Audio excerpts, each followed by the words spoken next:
Earlier this year, the upper house of the Victorian Parliament reasserted its view that abortion until birth is just fine, when they defeated a bill, the Infant Viability Bill, which would have protected late-term babies. It was defeated overwhelmingly. And I have to say, those of us who were in the chamber that night, or was it that day, I'm sorry, that day, and those who were on the floor of the chamber, those who were in the gallery, were heartbroken at what has happened. But it told us a message. It gave us a message, and that is, we have to get active. We, all of us, we have to get active if we are going to stop this killing.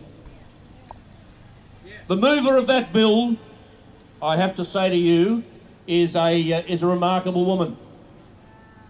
She is incredibly intelligent, far more than I. She is tremendously articulate, far more than I. And she is courageous beyond all words. Ladies and gentlemen, please give a very, very warm welcome to Dr Rachel Carling-Jenkins.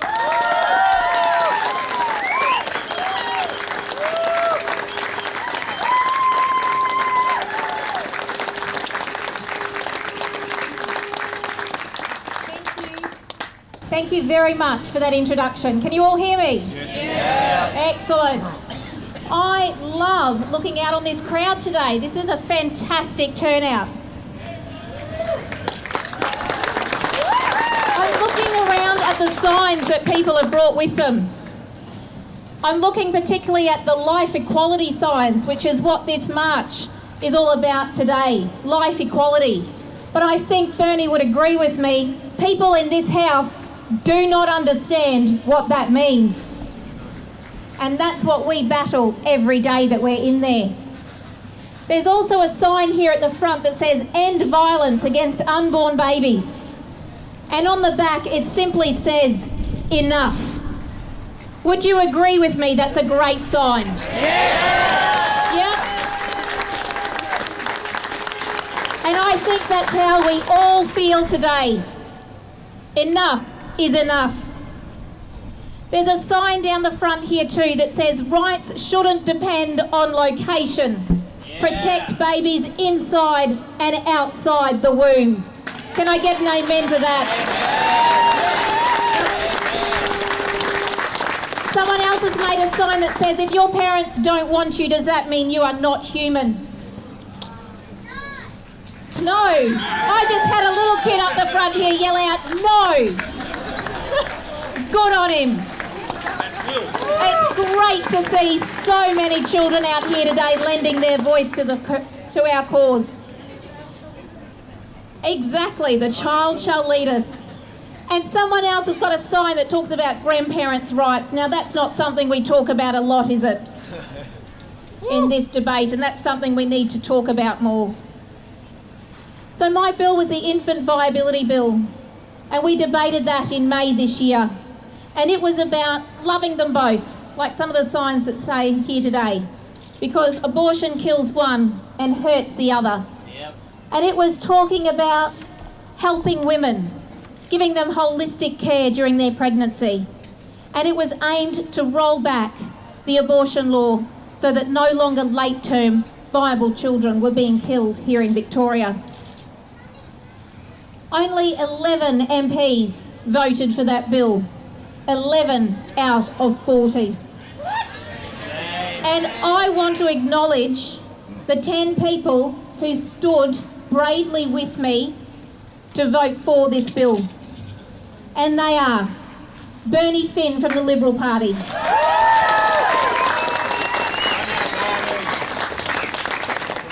Richard De La Riva from the Liberal Party,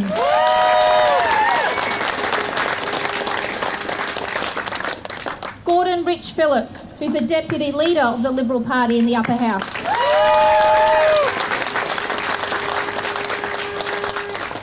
Daniel Molino, Member for the Australian Labor Party,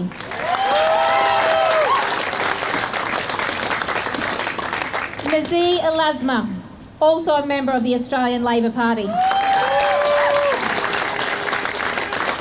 And Adam Somyurek, another brave member of the Australian Labor Party.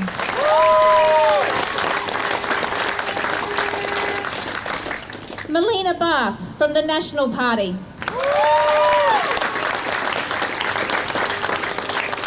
And Damien Drum, who's now moved into the federal Parliament from the National Party.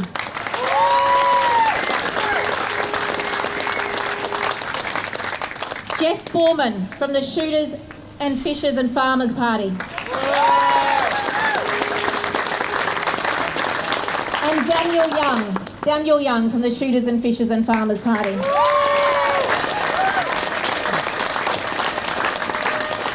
They were very brave, 10 very brave people who stood with me, and I'm a member of the Democratic Labor Party, who stood with me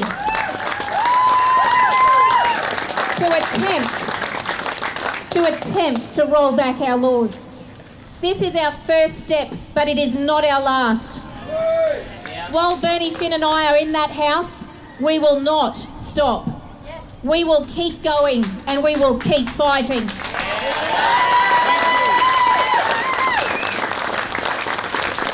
Over the next 12 months, we'll be looking at drafting a new piece of legislation. We're going to be looking again at late-term abortion and also Section 8 of the Abortion Law Reform Act of 2008. And we're also going to be really reacting to and trying to prevent euthanasia laws in this Parliament, because they will also affect babies. Yep.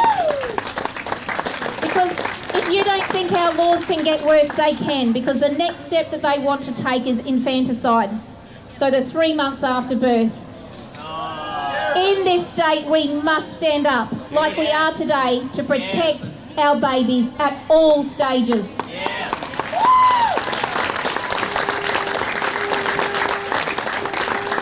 To help us do that, we're developing a new movement. It's a pro-life political movement. It started during my bill. It was called the 20-week movement at that time, and it's now going to be called Move to Change. It's talking about every life deserves a lifetime, and if you haven't got a flyer for this, please pick it up. This movement is designed to recruit MPs with pro-life values into Parliament House. We intend on taking the 2018 election by storm. This movement will support the pro-life MPs, the 10 members that I mentioned that stood with me, to support them in the next election. And this movement will advocate strongly within the walls of Parliament, because until we make changes within the walls of Parliament, these laws will not change. We simply need more of us inside. Together, we can move to change abortion laws.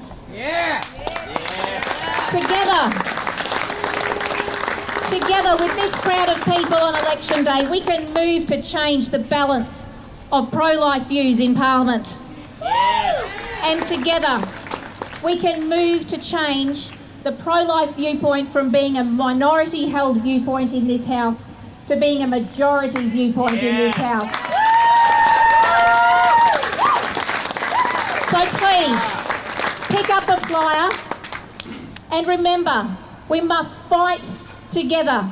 It doesn't matter what our political party is, we need to fight together to get people with pro-life values into this House. Are you with me? Let us never, ever be silenced when it comes to our babies. Thank you.